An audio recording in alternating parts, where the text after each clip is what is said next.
Tell us a little about your portfolio. Why so few names? Obviously there has been some rumors of the performance up 6% for the first quarter.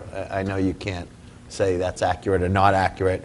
With most of your portfolio up double digits, one down double digits, which we'll talk about. But give us just a take on why so few names and So for a bunch of reasons. I mean, I've always had the view that, why not own the best 10 or 11 investments as opposed to ideas 12 through 25 or 12 through 100, which is more typical. And, I think there are very few great investments at any one time. So the ability to concentrate is an enormously valuable asset of a strategy.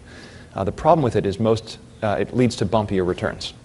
And it leads to more attention on mistakes or things that aren't going well. I don't know a portfolio manager that doesn't have a stock that's down in his portfolio, right?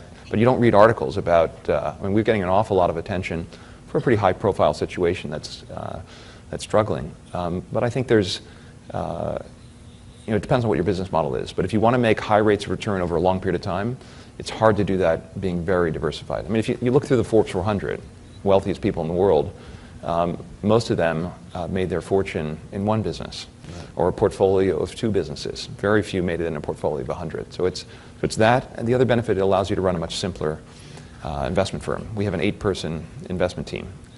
If we had 30 names, we couldn't manage that portfolio the way we do with a small team. By having a small team, you can hire better talent. There's actually an argument that some people are now making that, buying the index or buying diversified funds have had much better returns than buying, those hedge funds that have, a very specific smaller portfolio approach, like yours. I haven't seen that article. I mean, I think we've done very well relative to any index alternative, certainly.